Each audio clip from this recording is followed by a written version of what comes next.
बिस्मिल्लाहिर्रहमानिर्रहीम, अस्सलाम वालेकुम। मैं हूं कनीज़ फातिमा। मैं आपको खुशामदीद कहती हूं हमारे यूट्यूब चैनल पर, साथ ही साथ फेसबुक पेज पर। आज की वीडियो बहुत ही अहम वीडियो है। इस वीडियो के अंदर बहुत ही अहम से राजों से पर्दा उठाने जा रही हूँ।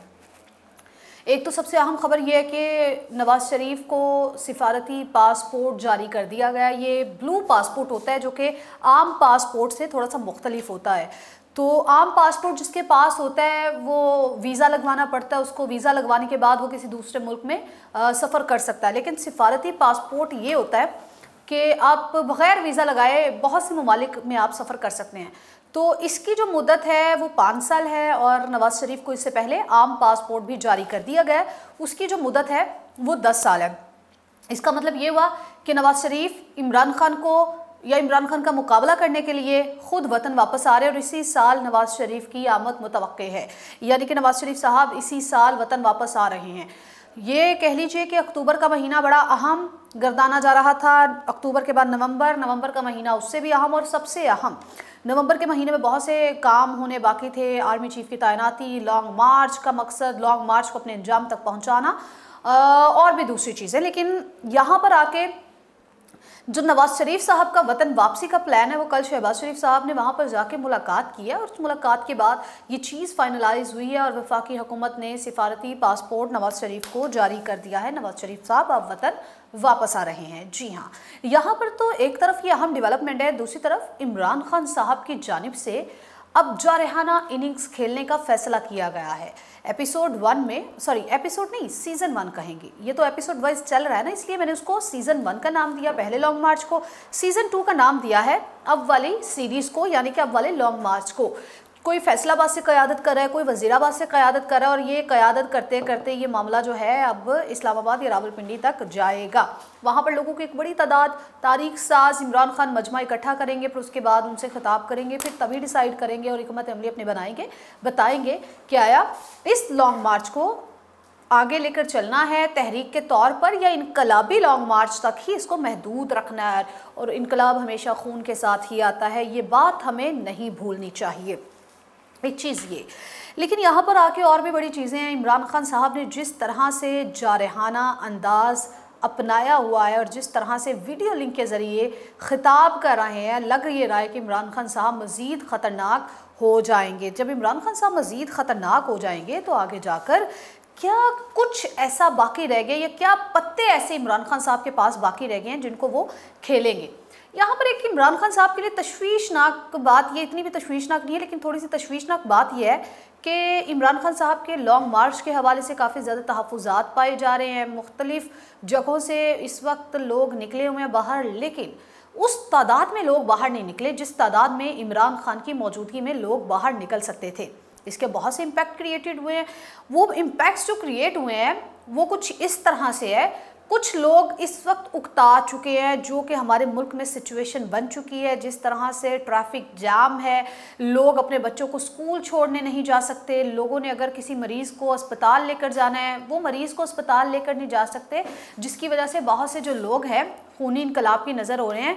यानी कि खूनी इनकलाब सिर्फ ये नहीं है कि कोई बम धमाका हो जाए या किसी को गोली लग जाए, कोई हादसा पेश आ जाए तब भी खूनी मार्च होगा, तब भी खून बहेगा। मैं कहती हूँ कि ये भी एक पार्ट है खूनी मार्च का कि जो लोग जो अपनी जानों के हाथ धो बैठे हैं, यानी कि हॉस्पिटल से कुछ फासले पर लोग हैं, उनको हॉस्पिटल पहुंचाना है, लेकिन उस इलाके में एहतजाज हो रहा है, उस एहतजाज की वजह से वो लोगों को हॉस्पिटल लेके जाने में नाकाम रहे हैं। तो ये भी एक खूनी मार्च की ही किस्म है।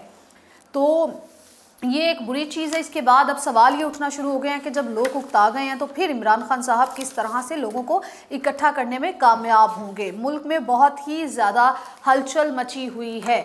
दोबारा से लॉन्ग मार्च का आगाज़ होना, इमरान खान की सख्त इनिंग्स खेलना, जारहाना इनिंग्स खेलना, जारहाना अंदाज़ अपनाना, इस बात की गवाही है कि इमरान खान साहब आगे जाकर किस तरह का एजेंडा अपनाएंगे। लेकिन दूसरी तरफ जो बातचीत फाइनल हुई है शहबाज शरीफ साहब और नवाज़ शरीफ साहब के दरमियान, उन लोगों ने एक फ़ैसला किया है कि इमरान खान साहब उनको प्रेशराइज़ करने की कोशिश कर रहे हैं। इदारों को प्रेशराइज करने की कोशिश कर रहे हैं। उन्होंने कहा कि भाई हम अब कोई भी प्रेशर में नहीं आएंगे और अपनी मर्जी के फैसले करेंगे।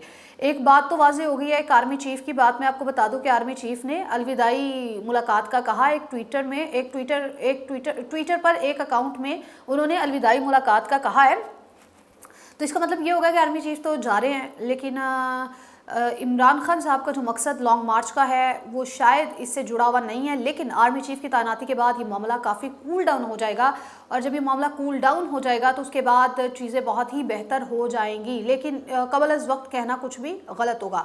लेकिन चूँकि लॉन्ग मार्च के हवाले से भी बहुत से इबहाम पाए जाते हैं, चार्ज करना इमरान खान साहब के लिए बहुत मुश्किल होगा ये टास्क कि किस तरह से जो लोग इस वक्त उकता के वापस घरों को जा चुके हैं उनको किस तरह से उन्होंने चार्ज करना है, कौन सी स्ट्रेटजी अपनानी है ताकि लोग, हाँ, इसके लिए इमरान खान साहब के पास एक बहुत ही अच्छी चीज़ है, एक बहुत ही अच्छा पत्ता है, तुरुप का पत्ता है। इमरान खान साहब के साथ लोगों की हमदर्दियाँ हैं। इमरान खान साहब के साथ जो हादसा पेश आया, कातिलाना उन पर जो हमला किया गया, इमरान खान साहब ने कहा कि एक और कातिलाना हमला किया जा सकता है।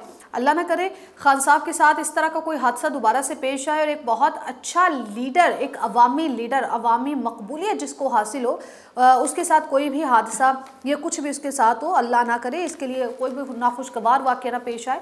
तो इसके लिए हम लोग दुआ गोई हैं।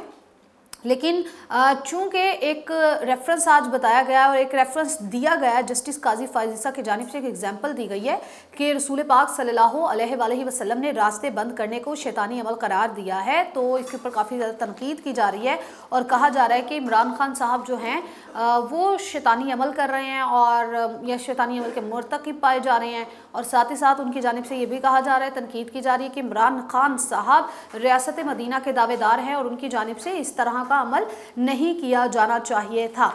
अब ये जो मौजूदा गवर्नमेंट है ना, वफाकी हुकूमत, इसने अब ये फैसला किया है इमरान खान साहब के ऊपर कुछ मुकदमात बनाए जाएं। पैका ऑर्डिनेंस के तहत उनके ऊपर मुकदमा बनाए या फौजदारी एक्ट के तहत उनके ऊपर मुकदमा बनाया जाए। अब उन्होंने क्या किया कि इमरान खान साहब ने जो शौकत खानम में एक प्रेस कॉन्फ्रेंस की थी उसको उन्होंने बुनियाद बनाया है और उनकी जानिब से, वफाकी हुकूमत की जानिब से कहा गया है कि इमरान खान ने अवाम को फ़ौज के ख़िलाफ़ और इदारों के ख़िलाफ़ उकसाया है, इस वजह से उनके ऊपर ये मुकदमात बनाए जाएंगे। लेकिन एक चीज़ मैं बता दूं कि ये मुकदमात जो बनाए जा रहे हैं वफाकी हुकूमत की जानिब से, ये इंतहाई भोंडा तरीका होगा और इमरान खान साहब के ख़िलाफ़ ऐसे मुकदमात नहीं बनाने चाहिए क्योंकि हकीकत से इनका कोई भी ताल्लुक़ नहीं है। एक चीज़ तो ये हो गई। लेकिन आगे जाकर नवाज शरीफ साहब वतन वापस आ रहे हैं। एक ग्राउंड सेट हो रहा है जो मैं आपको पिछली अपनी कई वीडियोस में बता चुकी हूँ, बयान कर चुकी हूँ कि इस वक्त तमाम प्लेयर्स को मैदान में रखने की कोशिश की जा रही है, मैदान सजाया जा रहा है, इलेक्शन का मैदान सजने को तैयार है। और उस इलेक्शन के मैदान में एक तरफ अवामी लीडर जिसको अवामी सपोर्ट हासिल है यानी कि इमरान खान वो होंगे, उनके मद्दे मुकाबिल नवाज शरीफ होंगे। क्योंकि कुछ यूँ नज़र आ रहा है कि जो कुव्वतें हैं उनको शायद इमरान खान साहब की टक्कर का कोई भी दूसरा लीडर नहीं लग रहा और उनको लगता है कि नवाज शरीफ साहब को अवामी सपोर्ट हासिल है। कहीं ना कहीं नवाज शरीफ साहब के सपोर्टर्स भी मौजूद हैं, तो उनको लग रहा है कि इस वक्त मुकाबला नवाज शरीफ साहब और इमरान खान साहब के दरमियान करवाना चाहिए। शहबाज शरीफ साहब गए, उन्होंने मुलाकात की, वो बेसिकली मकसद ही ये था कि नवाज शरीफ साहब को जो है वो खुशखबरी सुना सके कि वो अब वतन वापस आ सकते हैं। मरीम नवाज भी वहाँ पर बैठी हुई हैं।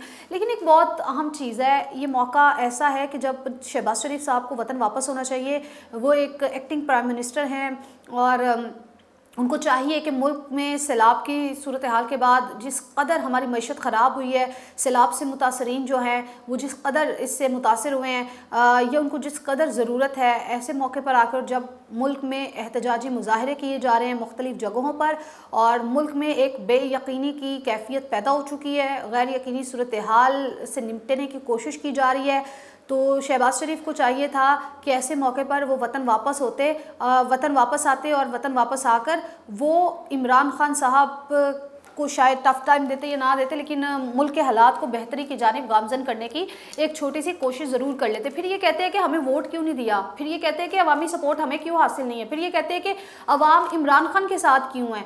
तो इसकी मेन बड़ी वजह यह है कि जब मुल्क को एक प्राइम मिनिस्टर की ज़रूरत है तो प्राइम मिनिस्टर इस वक्त मुल्क में नहीं है और वो बैरून मुल्क बैठा हुआ है। तो ये चीज़ शहबाज शरीफ साहब के हक़ में नहीं जाती बल्कि ख़िलाफ़ जाती है।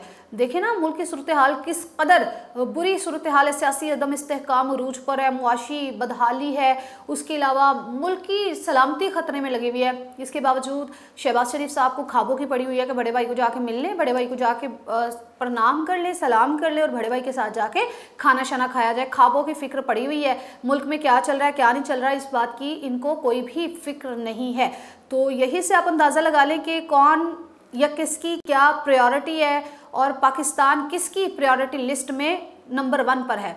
तो इसी से आपको अंदाज़ा हो जाएगा कि कौन पाकिस्तान के साथ सिंसियर है, कौन अपनी कुर्सी के साथ सिंसियर है, कौन इस कुर्सी की खातिर पाकिस्तान के अंदर हुकूमत करना चाहता है और कौन पाकिस्तान के खातिर इस मुल्क में इक़्तिदार में आने की कोशिश कर रहा है या कर रहा था। तो ये खुद इस बात का तयन आप लोगों ने करना है। लेकिन बहरहाल सूरत हाल जो है वो आगे जाके बहुत ही ज़्यादा पेचीदा दिखाई दे रही है, हालात बहुत ज़्यादा पेचीदा दिखाई दे रहे हैं, बहुत ही पेचीदगियाँ इस वक्त पैदा हो सकती हैं।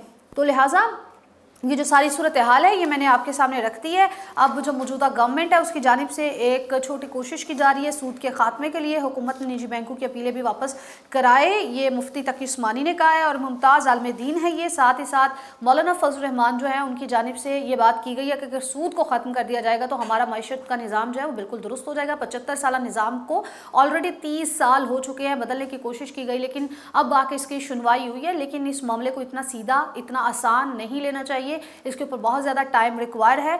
तो ये एक खुशखबरी सुनाने की कोशिश की और अवामी सपोर्ट को अपने साथ करने की एक छोटी सी कोशिश है, लेकिन अवाम थोड़े से समझदार हो चुके हैं तो शायद इसके ऊपर रिएक्शन कुछ मुख्तलिफ आए। लेकिन नाज़रीन, नवाज शरीफ साहब इसी साल वतन वापस आ रहे हैं और खेल के तमाम तैयारियां मुकम्मल कर ली गई हैं। इमरान खान वर्सेस PDM नहीं होगा, इमरान खान वर्सेस नवाज शरीफ होगा। देखना ये जीता कौन है, दोनों अवामी मकबूल लीडर है। तो जीत नवाज शरीफ के इमरान खान की। इस बारे में और भी वीडियोस बनाएंगे, आपको आगाह करते रहेंगे क्या सूरत हाल हो गई इस बारे में भी आपको आगाह करेंगे। आप हमारे साथ जुड़े रहिएगा, हमारी वीडियोस को आगे शेयर कीजिएगा, लाइक कीजिएगा और सब्सक्राइब करना ना भूलिएगा। अपना बहुत ज़्यादा ख्याल रखिएगा। अल्लाह हाफ़िज़।